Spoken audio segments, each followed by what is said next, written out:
was the kind of afternoon that looked painted, the kind where the sky seemed too perfect to belong to real life. My name is Grayson Wilson. I am 68 years old, a retired music teacher who once believed that melody could heal everything. Charleston was glowing that day, the river catching sunlight like a mirror, and people were laughing as they found their seats at my son Nolan's wedding. Everyone seemed to belong except me. I stood near the edge of the garden, my invitation folded in my coat pocket, pretending to be busy adjusting my tie. Mary would have loved this place.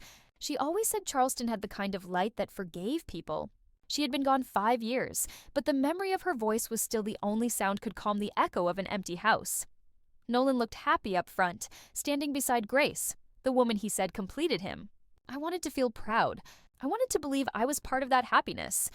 But when the wedding planner finally noticed me and waved, she pointed to a chair far in the back near the catering tables and the sound equipment. She smiled, the polite kind of smile that never reaches the eyes. Grace came over for a moment. She was beautiful in the way people are when they know everyone is watching.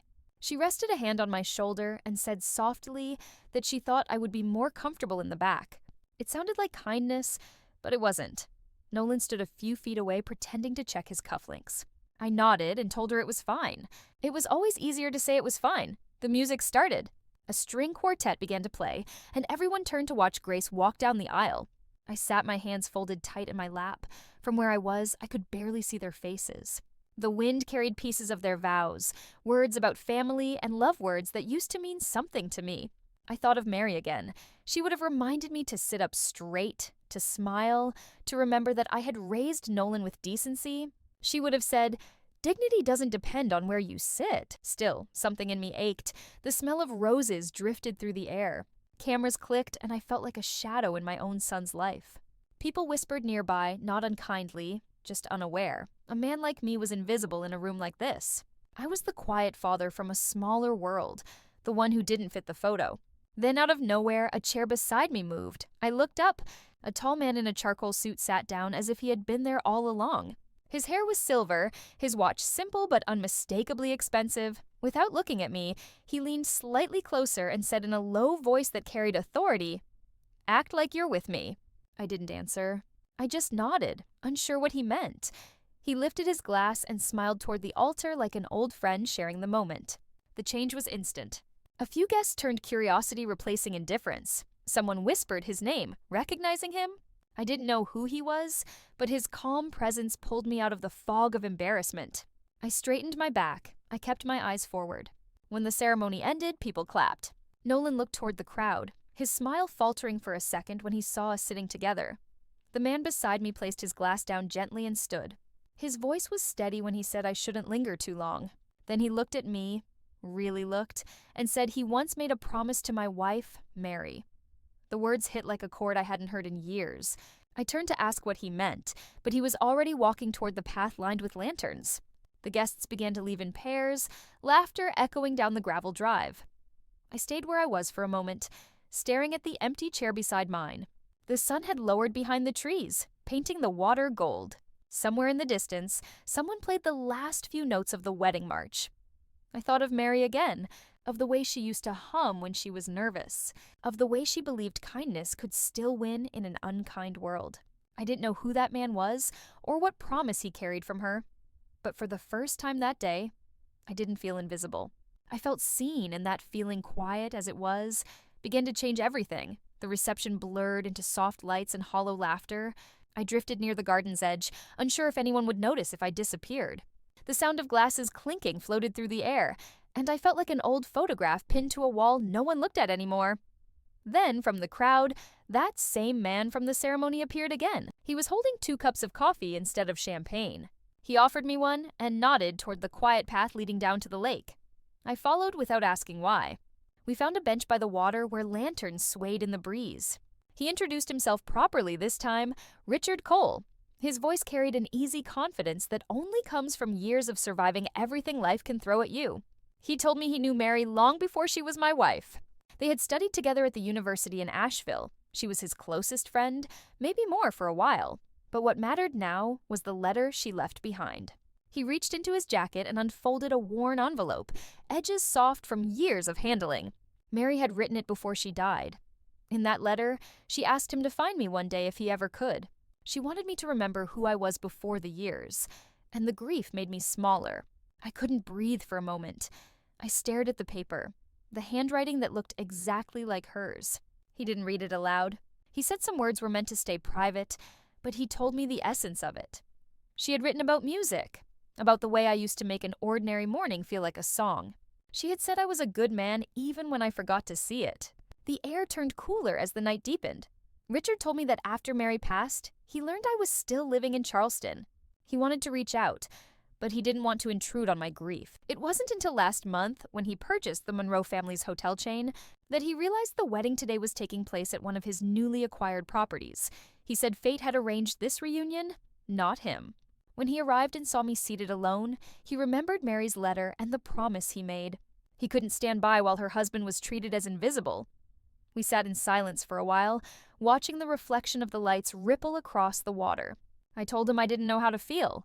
It was strange knowing someone had carried part of my wife's memory all these years. He nodded, saying, "Grief has a long memory, but love has a longer one." Later that evening, he insisted on taking me to dinner. We drove to a small restaurant tucked behind the old harbor. The place smelled like rosemary and wood smoke. Inside, soft jazz played through hidden speakers. Over dinner, he told me more about Mary, how she had once wanted to start a community music program for underprivileged kids. She never got the chance, but he said she never stopped talking about the idea. Hearing that broke something open inside me. I realized how much I had buried with her. He asked about Nolan, and I told him my son was successful, ambitious, and careful with appearances. Maybe too careful. Richard smiled and said that kind of polish often comes from fear, not pride. Then he looked me in the eye and told me that what happened at the wedding said more about them than it did about me. He said Mary would have hated to see me sitting alone. His words were steady, but there was warmth in them, not pity. When dinner ended, I felt lighter. For the first time in years, I didn't feel like a man waiting for life to end. I felt like someone who still mattered. Richard dropped me off at my small house near the marshes. Before he left, he said he had a few unfinished things to settle with the Monroe family, and that I might hear about it soon. His voice carried that same tone of quiet certainty that made people listen. The house felt different that night. I turned on the old record player, the one Mary and I had bought secondhand. The needle scratched before the first notes of her favorite song filled the room. I sat in my chair and let the music wash over me. The phone rang halfway through the song. It was Nolan. His voice was tight, polite, and slightly anxious. He asked about the man I'd been sitting with at the ceremony. I told him his name and left it at that. There was a pause, the kind where words have to tiptoe. He asked if I knew that Richard Cole owned the Monroe properties. I said I didn't.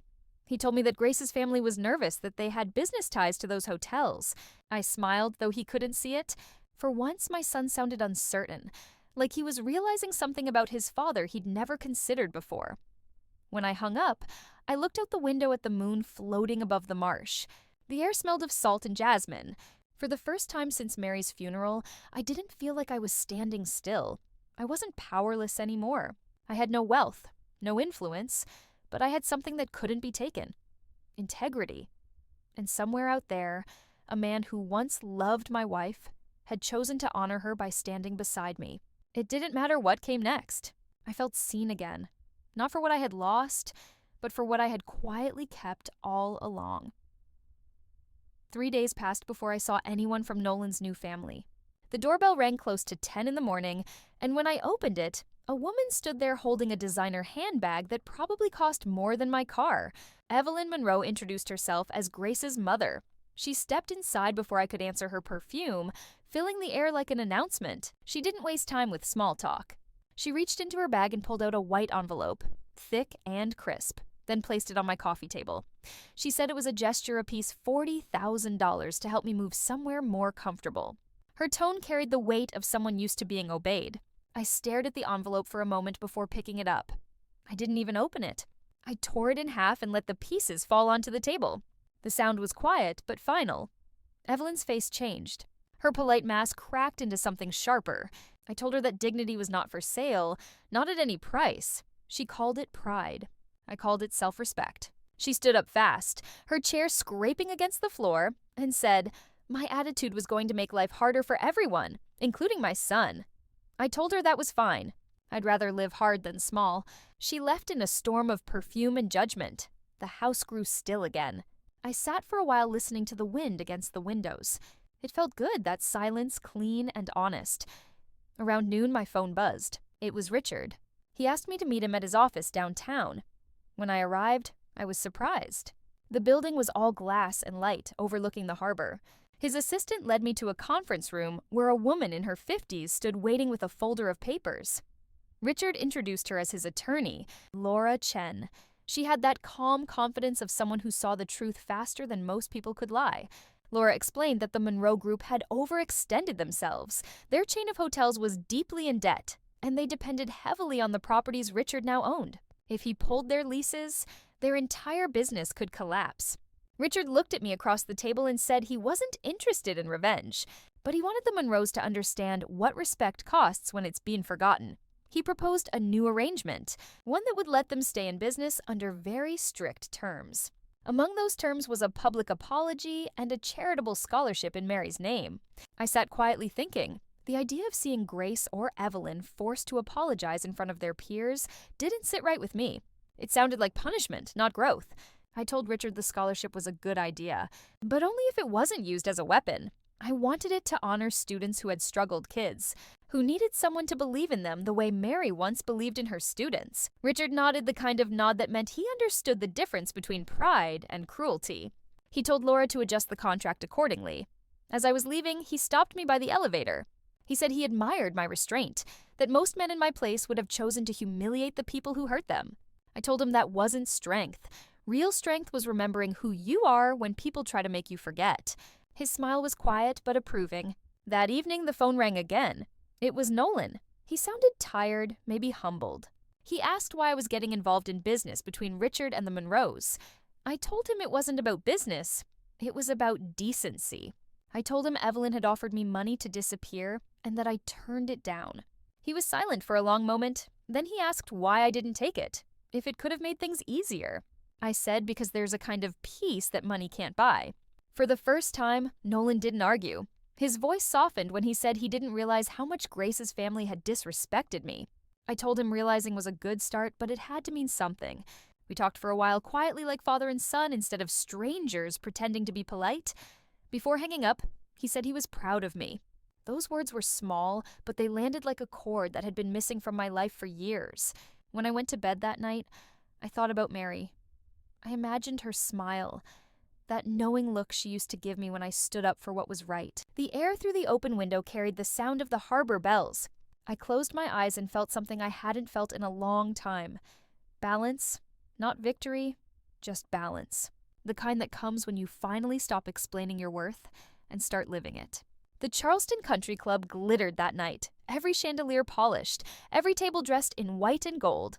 I arrived with Richard, both of us in dark suits that matched the quiet weight of the moment. Conversations dimmed when we entered. I could feel the hush move through the room like a tide pulling back. The same faces that had once ignored me now followed every step I took.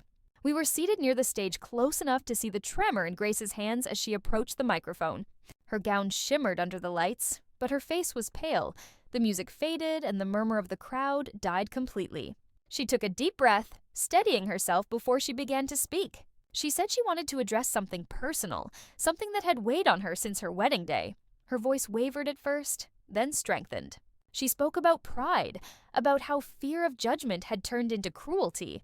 She admitted she had let appearances matter more than people and that she had treated her husband's father with arrogance instead of gratitude. She said that in watching how calmly I had carried myself through humiliation, she finally understood that real strength isn't loud.